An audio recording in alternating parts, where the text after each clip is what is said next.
합시다. 기회를 놓치지 않는 신앙인이 되자. 기회를 놓치지 않는 신앙인이 되자. 아멘. 기회를 놓치지 않는. 근데 중요한 것은 그 기회를 포착할 수 있는 지혜가 있어야 되겠죠. 기회를 포착할 수 있는 지혜가 있어야 그 기회를 놓칠 것인지 말 것인지에 대한 그런 또 모습도 있겠죠. 오늘 19장 1절은 이렇게 시작합니다. 예수께서 여리고로 들어가 지나가시더라. 그러니까 예수님의 목적지가 어디란 얘기예요? 아직 여리고는 아니란 얘기죠. 예수님은 당신이 가시는 목적지가 18장 31절에 이렇게 말씀했어요. 앞에 31절 같이 읽어봅시다. 예수께서 12 제자를 데리시고 이르시되 보라 우리가 예루살렘으로 올라가노니 선지자들을 통하여 기록된 모든 것이 인자에게 응하리라. 아멘. 예수님의 목적지는 예루살렘이죠. 근데 예루살렘으로 가기 위해서 지금 저 위에 가버나움 갈릴리 지역에서 이제 남으로 내려와서 예루살렘으로 지금 올라가시려고 하고 있어요. 그 과정 속에서 18장 35절에서는 바디메오를 만난 사건이죠. 그래서 누가복음에서는 이름이 나타나지 않지만 마가복음에서는 소경 바디메오라고 그랬고 마태복음에서는 두 맹인이라고 얘기했고 오늘 누가복음에서는 한 맹인 이렇게 돼 있죠. 어쨌든 맹인을 고치신 사건이 여리고에 가까이 갔을 때에 일어났다. 그리고는 이 맹인을 고친 이후에 어디에 이르렀어요? 드디어 여리고에 들어가서 지나가시더라. 여리고에 들어가셨다라고 하지 아니하고 여리고에 들어가 지나가시더라. 그러니까 예수님이 지나가는 길에 여리고를 들렀던 겁니다. 여리고에 서울을 가기 위해 평택을 지나가시더라 이거거든요. 그러니까 이제 예수님이 평택 지나가면 다시 못 오시는 거야. 이게 마지막 길이거든요. 예수님이 이제 올라가시면 예루살렘에서 잡혀서 골고다 언덕길을 걸어가셔야 되는 그런 내용인 건데 여리고에 있는 사람들이 그걸 알 리가 없죠. 제자들도 아직 그걸 깨닫지 못했다라고 성경은 말씀하고 있어. 그러니까 지금 여리고로 들어가 지나가시더라. 여리고로 지나가시는 그 과정이에요. 그런데 삭개오라 이름하는 자가 있으니 삭개오 이름이 순결이라는 뜻이 있어요. 삭개오는 순결이에요. 근데 자기 백성들에게 삭개오는 순결한 존재로 일컬음 받지는 못했죠. 왜냐하면 삭개오는 세리장이었다. 그 당시에 세리들은 어때요? 자기 백성들의 세금을 거두어 가지고 저 로마에다가 바치는 그런 일을 했기 때문에 우리로 말하면 저 일제시대 때에 일본 놈들 앞잡이 노릇했던 것처럼 여김 받았던 자가 삭개오죠. 그런데 삭개오라 이름한 자가 있으니 세리장이요 또한 부자라. 삭개오 네가 부자된 근거가 되나봐. 왜 어떻게든 부자 됐는데 이렇게 따져 묻는다면 나 정상적으로 성실하게 공무원 생활 해가지고 이렇게 집도 사고 밭도 사고 논도 샀어. 이럴 경우가 쉽지가 않죠. 그러니까 세금을 5만 원 내야 되면 6만 원 걷어가지고 1만 원은 내가 갖고 우리 한때 그런 시대가 있었어요. 세무 공무원이 그렇게 별처럼 느껴지던 때가 70년대, 6, 70년대에 그런 일이 있었어요. 그래서 세무 공무원이라고 그러면 막 우러러봤죠. 야, 집 몇 천이 있겠구나. 이런 시선으로 바라봤던 때가 있었습니다. 지금이야 세상 말로 전혀 얄짤없는 세상 말로 그런 시대이지만 김영란법이 제정이 돼가지고 자칫 잘못하면 음료수 하나도 제대로 사주지 못하는 그런 시대가 되고 말았죠. 삭개오라 이름하는 자가 있으니 세리장이었던 부자라. 순결하다는 뜻을 이름을 가진 이 삭개오였는데 자기 백성들한테는 그렇게 순결하게 보이질 못했다. 뿐만 아니라 여리고라는 도시는 향기의 도시 이런 의미가 있죠. 향기나는 도시예요. 그러니까 향기나는 도시에서 순결한 모습으로 살아가야 될 여리고가 전혀 향기나지 않는 그런 모습으로 지금 살아가고 있는 거죠. 근데 그때에 예수께서 그 여리고로 지나가신다는 소식을 누가 알았어요?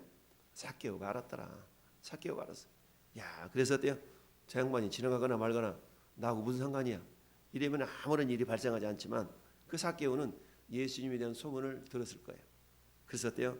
그분이 도대체 어떤 분이길래 저렇게 많은 제자들이 따라다니면서 그럴까 하고 예수님을 보고 싶었던 거죠. 그래서 예수님이 지나가는 길에 이렇게 가서 보려고 그랬더니 키가 작아가지고 예수님을 볼 수가 없네. 그래서 어떻게 했어요? 앞으로 달려가서 보기 위하여 돌 무화과 나무에 올라갔다. 우리 개혁성경에는 뽕나무라고 그랬죠. 뽕나무. 옛날에는 그래서 옛날 설교할 때는 뽕나무에 올라갔다, 뽕나무 올라갔다 이렇게 했는데 우리 근데 상식적으로 우리 생각에는 뽕나무가 뭐 누에를 치던 그 뽕잎 따는 뽕나무가 그렇게 큰 뽕나무가 있을까라고 생각했던 그런 어떤 모습이기 때문에 이해는 안 갔지만 어쨌든 돌 무화과 나무 지금도 여리고에 가보면 여기에 삭개오가 올라갔던 그 돌 무화과 나무를 이렇게 편말 만들어 놓고 있어요. 그게 그놈인지 모르지만 아무튼 그런 데 있어요. 그래서 돌 무화과 나무 올라가니 이는 예수께서 그리로 지나가시게 되밀어라. 자, 오늘 말씀 제목이 뭐였어요? 기회를 놓치지 않는 신앙인이 되자. 기회를 놓치지 않는. 자, 기회. 그 기회는 뭐예요? 지금 여리고에 예수님이 지나가시게 되는 것이 기회죠. 근데 기회는 어때요? 한번 지나가 버리면 다시 잡을 수 없는 거예요. 예수님이 여리고를 지나가시게 되밀어라. 예수님이 여리고에 머물기 위하여서 드디어 도착하셨더라. 이게 아니라 여리고를 지나가게 되심이라. 지나가는 중에 결국 삭개오가 그 예수님을 보고자 돌 무화과 나무에 올라갔더라. 그래서 어때요? 드디어 시선이 마주쳤죠. 예수님의 시선과 삭개오 시선이 마주쳤어요. 어제 얘기했나요? 우리가 아무리 SBS 드라마 보고 싶어도 KBS에다 채널을 이렇게 맞춰놓으면 백날 기다려도 그 드라마는 나오지 않는다라고 얘기했죠. 그래서 어제는 어때요? 우리 마음과 주님의 마음을 일치시키는 것이 중요하다라는 말씀으로 어제 묵상을 했죠. 자, 그런 것처럼 자 예수님의 시선과 삭개오의 시선이 일치가 되는 장면이 5절에 나타나 있어요. 예수께서 그곳에 이르사 쳐다보시고 이르시되 주님 좀 쳐다봤으면 좋겠는데 주님 좀 쳐다봤으면 좋겠네. 드디어 쳐다보게 되었어요. 이르시되 삭개오야 속히 내려오라. 내가 오늘 네 집에 유하여야 하겠다 하시니 내 집에 머물러야 되겠다. 여러분 이 귀하신 주님이 이 삭개오 집에 머물러야 되겠다라고 얘기하고 있어요. 네 집에 머물러야 되겠다. 자 이런 것은 뭡니까? 네 집에 머무른다. 고린도전서 3장 16절에 너희는 너희가 하나님의 성전인 것과 하나님의 성령이 너희 안에 거하시는 것을 알지 못하느냐. 여러분 우리를 성전 삼으시고 성령님 우리 안에 와 계시죠? 맞습니까? 아멘이 안 되면 안 되잖아요. 우리 안에 성령님 계세요. 우리를 성전의 전, 집전이야 집전. 성령이 머무는 집을 삼으셨어요. 우리 몸뚱아리를 성령이 머무는 집을 삼으셨어요. 그러니 얼마나 귀한 겁니까? 여러분 여기에 100사람이 앉아있네. 성령님이 이를테면 야 나는 여기 앉아있는 사람 건데 세 사람한테만 나 들어갈 거야. 만약 이런다 그러면 나머지 97명은 어떻게 했어요? 아 저한테는 왜 안 들어오시는데요? 저에게도 들어오셔야 되잖아요. 막 이러지 않겠습니까? 오늘 내 집에 유하여야 되겠다. 주님이 머물고 싶은 곳. 이것은 뭘 상징을 해요? 장차 성령을 통해서 우리를 성전 삼으신 그런 모습을 상징을 하는데 그런데 어떻게 해야 돼요? 예수님을 안 돼요. 우리 집 누추해가지고 안 되거들랑요. 청소하고 나서 일주일 뒤에 오세요. 그때 되면 어떻게 돼요? 야 이놈아 그때는 내가 여기 없어. 다시 못 와. 여기까지겠어요. 우리 내 집이 누추해도 그러세요. 오세요. 어서 오세요. 이게 돼야 된다는 얘기죠. 그래서 삭개오가 주께 여짜오되 주여 아니구나. 수군거려 영접하여 즐거워하며 영접하였어. 급히 내려와 즐거워하여 영접하거늘. 할렐루야. 자기 집이 누추한지 어쩐지 그것보다 더 중요한 것은 예수님이 내 집에 오시겠다는 거죠. 할렐루야. 마찬가지입니다. 전에 하면 10년 가운데 주님이 야 너 지저분해서 못 들어가겠다 야 이런다 그러면 어떡하겠어요? 우리는 이미 주님의 보혈로 우리 모든 연약함이 다 씻겨진 줄 믿습니다. 주님의 보혈로 거룩하게 되었기 때문에 우리 주님이 우리 안에서 거처 삼으시고 내가 너를 성전 삼았다. 고린도전서 6장 19절에도 그렇게 말씀하고 있잖아요. 너희가 성전이다. 하나님의 성전이다. 라고 말씀하고 있어요. 그러니까 네 몸으로 하나님께 영광을 돌리라 라고 말씀하고 있죠. 삭개오가 즐거워하여 영접했다. 여러분 예수님을 모시는 것은 즐거운 일이에요. 할렐루야. 즐거운 일 아닌가. 우리 주님 걸어가신 발자취를 걷겠네. 한 걸음 한 걸음 주 예수와 함께 날마다 날마다 우린 걸어가리. 자, 예수님을 영접하는 것이 즐거운 일이었다. 기쁨이었다. 그랬더니 사람들이 수군거리는 거야. 세상에 저 사케오 어떤 놈인지 저거 모르고 저 들어간 거 저 모르는가 봐 막 그랬어요. 그랬더니 주님 뭐라고 말씀하고 있어요? 인자에 온 것은 잃어버린 자를 찾아 구원하기 위해서 이 땅에 왔거든. 결국 뭐예요? 사케오는 잃어버린 자였던 거죠. 잃어버린 자. 주님은 잃어버린 자를 찾아서 오셨다. 여러분 15장에 잃은 양 비유, 잃은 드라크마 비유, 잃은 아들의 비유, 이런 것을 그래서 어때요? 잃은 양과 잃은 드라크마는 찾아내기까지 찾아다녔다라고 그러죠. 찾아내기까지 찾았어요. 주님은 이 사케오를 찾아내시기 위해서 지금 여리고에 오신 거예요. 찾아내기까지. 그래서 어때요? 드디어 찾았어요. 찾았는데 사케오가 외면을 한다 그러면 아무런 상관이 없겠죠. 그런데 사케오는 그 주님을 외면하지 아니하시고 주파수가 맞은 거예요. 주님의 주파수와 사케오 주파수가 짱 맞아가지고 주님 우리 집은 누추하긴 하지만 얼른 오세요. 어서 오세요. 영접했더니 야 사람들이 수근수근합니다. 저가 죄인의 집에 유하러 들어갔다. 아니 의로운 자라면서 어떻게 죄인의 집에 들어가는 거야? 막 수근수근거렸어요. 그러거나 말거나 주님은 사케오 집에 들어갔습니다. 야 그러자 사케오가 회개의 열매를 주님께 올려드리는 거예요.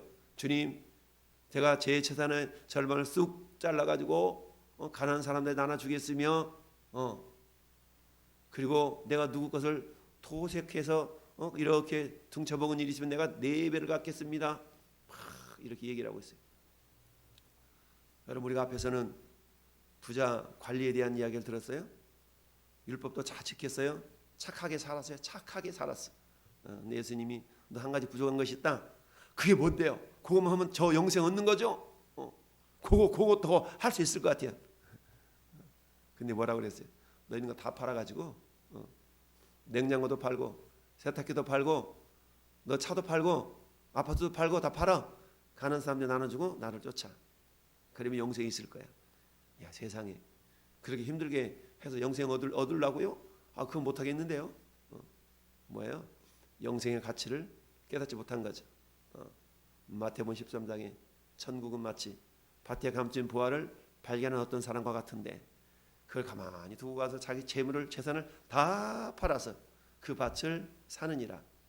가치를 분별할 줄 아는 자. 할렐루야. 그 가치를 알 수 있는 안목이 있어야 가치를 볼 줄 아는 안목이 있어야 그게 되죠. 근데 가치를 볼 줄 모르니까 돼지한테 진주 목걸이가 무슨 소용이 있겠어요. 돼지한테는 그저 꾸정물 한 바가지면 돼. 꾸정물 한 바가지면 주세요. 꿀꿀꿀꿀꿀. 진주 목걸이는 난 필요 없어요. 이런 거 아니겠어요? 사케오가 회개의 열매를 보이잖아요. 그랬더니 예수께서 이르시되 오늘 구원이 이 집에 이르렀으니 이 사람도 아브라함의 자손임이로다. 할렐루야. 아브라함의 자손이에요. 아브라함의 자손. 자, 아브라함의 자손이라는 의미는 따라합시다. 다시 쓰임 받는 자. 그동안에는 하나님께 쓰임 받지 못했잖아요. 아브라함의 자손이라는 얘기는 다시 하나님께 쓰임 받는 존재라는 얘기입니다. 아브라함은 원래 어떤 존재였어요? 자기 아버지하고 저 갈대아 우리에서 우상 만들어 가지고 우상 팔아먹던 존재였어요. 즉 마귀에게 쓰임 받던 존재. 그 마귀에게 쓰임 받던 존재를 하나님은 불러내셔서 어때요? 야, 내가 너로 큰 민족을 이루고 너로 복이 되게 할 거야. 너를 축복하는 자는 그 사람도 축복을 받고 너를 저주하는 자는 그 사람도 저주를 받을 텐데 천하만민이 너 때문에 복 받을 거야. 하나님 이렇게 아브라함을 다시 쓰시는 존재로 불러 주신 거죠. 할렐루야. 마찬가지로 저나 여러분들도 우리가 예수 믿기 이전에는 우리는 누구에게 쓰임 받았어요? 마귀에게 쓰임 받는 존재들이었어요. 그런데 이제는 어때요? 우리는 예수님의 보혈 때문에 우리 주님의 자녀가 되어서 이제는 누구한테 쓰임 받아요? 예수님께 쓰임 받아요. 그러니까 우리는 이제 어떤 존재예요? 아브라함의 자손인 거죠. 할렐루야. 이 말이 성경에 있어요, 없어요? 갈라디아서 한번 펴보세요. 갈라디아서 3장 7절 9절. 갈라디아서 3장 갈라디아서 3장 7절 시작. 그런즉 믿음으로 말미암은 자들은 아브라함의 자손인 줄 알지어다. 아멘. 전 여러분들은 누구예요? 아브라함의 자손이에요. 누구 왜 우리가 예수 믿었으니까. 그럼 아브라함 자손은 어떻길래? 한 장 9절 시작. 그러므로 믿음으로 말미암는 자는 믿음이 있는 아브라함께 복을 받느니라. 아멘. 아브라함께 복을 받아요. 아브라함은 아버지 데라와 함께 우상 만들어 팔아먹었던 마귀에게 쓰임받았던 인생인데, 이 아브라함을 하나님 부르셔서 너는 이제 나한테 쓰임받아야 돼. 하나님께 다시 쓰임받은 인생이 되었던 겁니다.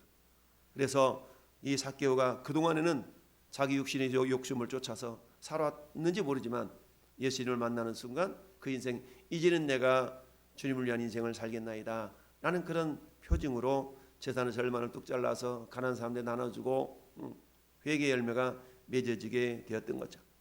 여러분, 삭개오는 예수님을 어떻게 영접했어요?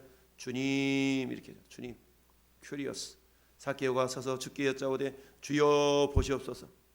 많은 사람들이 예수님을 선생님이여, 선한 선생님이여.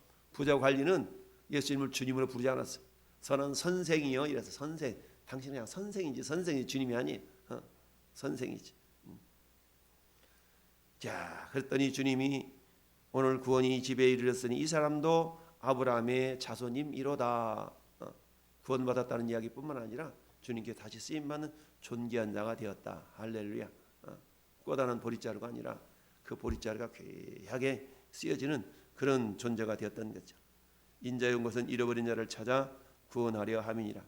여러분, 예수님이 만약에 여리고에 지나가시는데 그 누구도 거들떠보지도 않았다면 그 누구도 구원받지 못했을 거예요. 그러나 여리고에서 오직 이 외면받았던 세리장 이 삭개오만이 예수님을 영접했더라. 할렐루야. 무슨 말이요? 이제 여리고를 지나가면 다시 오지 못할 그런 기회를 삭개오는 놓치지 않았던 거죠. 여러분, 우리도 역시 마찬가지입니다. 우리에게 주님은 때때로 다양한 기회를 주셔요. 그런데 그 기회들이 죄 짓는 기회가 아니라 우리에게 주시는 기회는 복받을 기회. 따라합시다. 복받을 기회. 복받을 기회. 은혜 받을 기회, 복받을 기회를 우리에게 주셔요. 주님은. 우리가 주님이 우리에게 복을 주시는데, 우리에게 생명을 주시는데 그저 주시는 법이 없어요. 반드시 주님은 어때요? 따라합시다. 심은 대로, 행한 대로, 일한 대로. 하나님 심고 거둠의 법칙에 의해서 행한 대로 일한 대로 심은 대로 우리에게 뭔가를 주시길 원하세요. 그래서 우리에게 기회를 주신다는 얘기는 뭐예요? 심을 기회를 주시는 거고요, 일할 기회를 주시는 거고요. 할렐루야.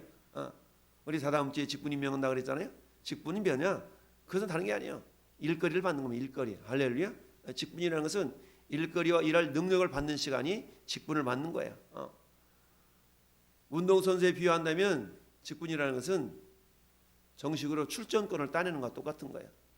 아무리 실력이 출중해도 여러분, 이번에 월드컵 우리나라가 16강 했잖아요. 근데 어때요? 월드컵 선수들 다 축구 잘해요.